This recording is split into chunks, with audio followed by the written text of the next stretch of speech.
আসসালামু আলাইকুম, সবাই কেমন আছেন? আশা করি ভালো আছেন। এখানে আমি কলার মোচা সিদ্ধ করে বেটে নিয়েছি এবং সব ধরনের মশলা নিয়েছি। এখন আমি একটি কড়াইয়ে বসিয়ে তার মধ্যে মশলাগুলা দিয়ে ভালোভাবে একটু নেড়েচেড়ে হালকা আঁচে লাল লাল করে ভেজে নেব। কলার মোচাটা কিন্তু খেতে অনেক স্বাদ। এখন আমি অল্প আদা দিয়ে দিলাম।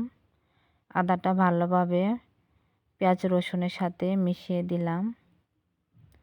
দিয়ে দেওয়ার পর ভালোভাবে নেড়ে চেড়ে এটাকে লাল লাল করে ভাজতে হবে।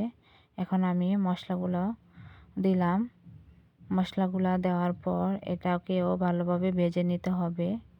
ভেজে নেওয়ার পর এটাতে আমি মোচাগুলা দিয়ে দিব। এই যে দেখেন, আমি মোচাগুলা দিয়ে দিলাম। এখন এটাকে ভালোভাবে মশলাটার সাথে মিশিয়ে নেবেন। নাড়তে থাকবেন ঘন ঘন, যাতে নিচে লেগে না যায়। এখন আমি তেজপাতাও দিয়ে দিলাম। তেজপাতাটাও ভালোভাবে মিশিয়ে দিলাম। এটা কিন্তু প্রায় হওয়ার দিকে হয়ে গেছে। কলার মোচা এভাবে রান্না করে খেলে অনেক ভালো লাগে। আপনারা এভাবে রান্না করে খাবেন। আমার কলার মোচা রান্নাটা কিন্তু প্রায় শেষের দিকে। এখন আমি এটাকে তুলে নিব।